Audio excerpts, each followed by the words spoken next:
Happy Tuesday. Welcome back. It's Book Talk Tuesday, and I'm excited that you're with me today. Not super excited that I'm still stuck in my house. I said this last week. I am not good at this. I like people. I like being around people. And I've been around the same 3 people for a long time now. Good thing I like them. And they like me. We all seem to be getting along still, which is very good.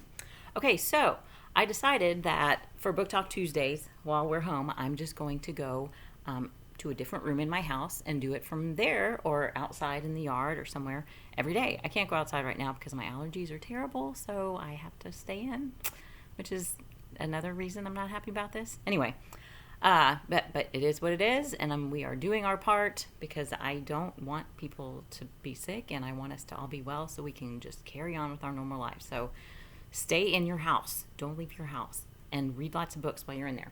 Okay, so this is our one main bookshelf that we have in our house.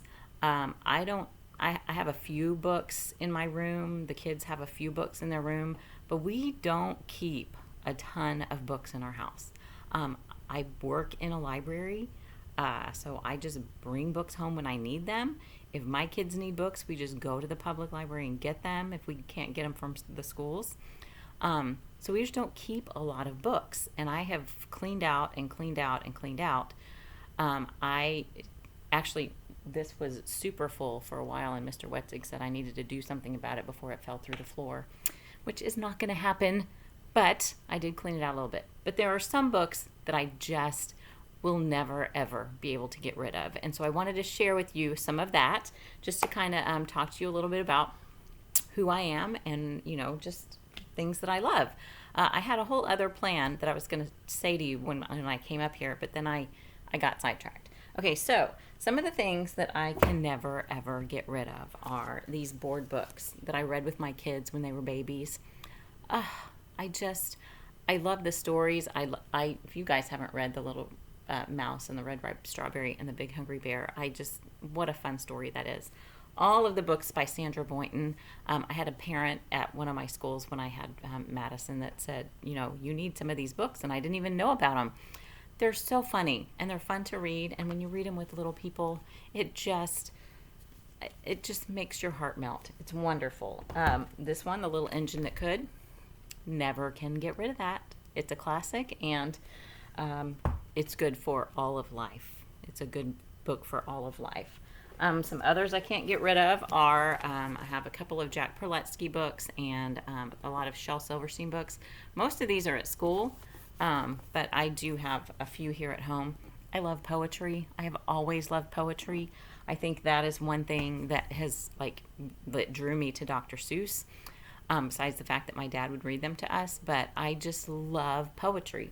And I like rhyming poetry, and I like funny poetry. Oh, Y'all, I have had crazy hair every single day, and it doesn't really matter, right? Doesn't matter. Other things we have that I love, I am a huge fan of pop-up books. Huge fan. So, Robert Sabuda, this is one of my favorite ones that I have by him. And this is Alice in Wonderland. The detail, and this is not just like a 2-year-old pop-up book. These things are amazing. Look at that. Seriously. It intrigues me. I sit here and open the book and close it and try and figure out, oh my gosh, I can't even imagine how long that must have taken to do some of these things. And a lot of these have little pieces that, oh, look at that. There's the dinner. You open this opens up and you read inside here. And then some of those even have pieces inside there. It's pretty cool. I also have this one, 20,000 Leagues Under the Sea. This is by Sam Ida, and it's kind of the same thing, but you have, it opens up and you've got all this really intricate, detailed pop-up stuff. And I just think it's so incredibly cool, y'all. I love pop-up books. Other books I just cannot ever get rid of. I love Christmas books. We collected them for a long time, and I haven't bought one in a while, but My Penguin Osbert is one of my favorites.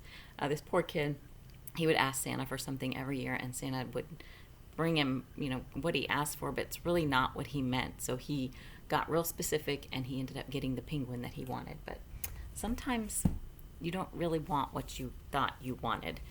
Olivia. I love every Olivia book. I just love Olivia. I don't know if I could handle her being in my house, but I do love Olivia. I've got a lot of signed books by authors.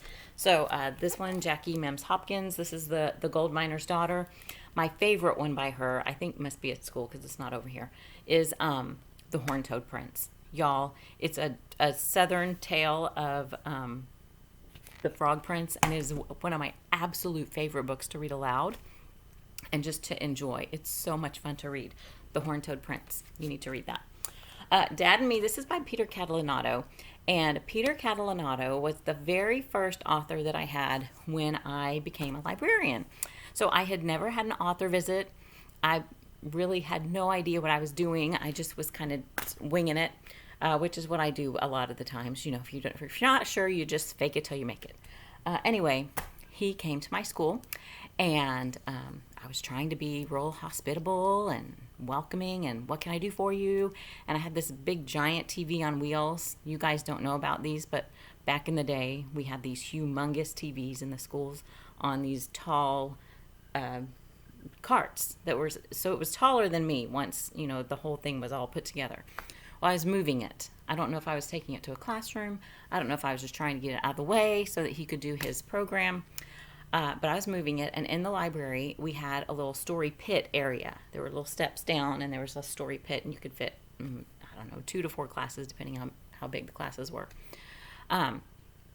So I don't know if I wasn't paying attention. I don't know if I was in a hurry. Maybe I was nervous, and I just wanted to get this thing out of the way. But I was pushing the TV across the library, and I was very, very close to the story pit, and the wheel, the first front wheel, just went over the side, and the whole TV, there was no way I could stop it. It was really like slow motion. I just watched the whole TV fall to the ground and just explode with this giant crash. And my school was open concept, so the first graders were right outside where this thing just happened. I mean, it's kind of funny now. It was not funny then. He thought something horrible had happened, and I was so embarrassed.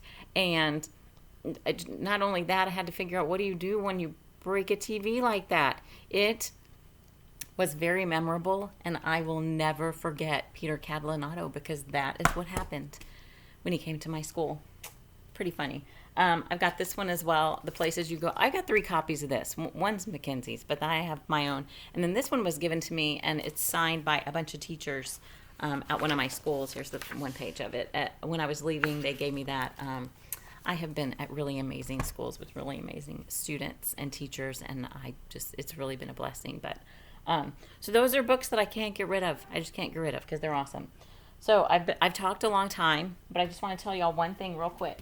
This is the next book that I'm starting, Misfits. So I read her other book in the Fairy Tale Reform School. This is Jen Calanita.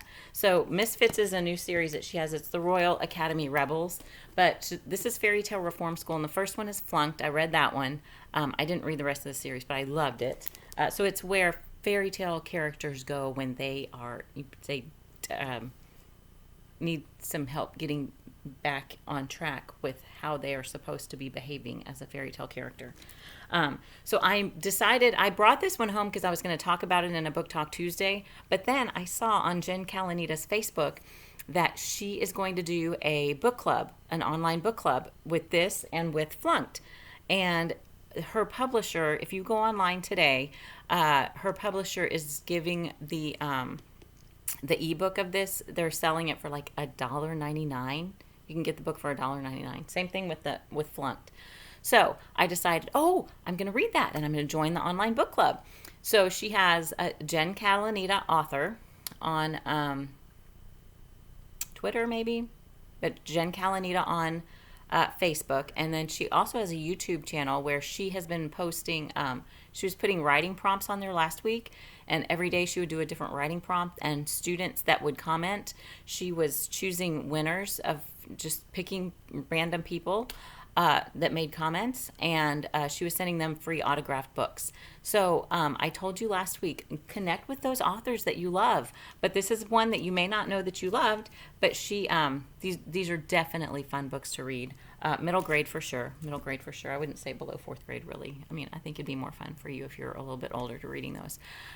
Okay, I went on talking too long, but it's because I don't have anybody to talk to except my family, and they're tired of hearing me, I think. Okay, so you guys have a great day and go read lots of books. And in the comments, tell me what you're reading because I want to know.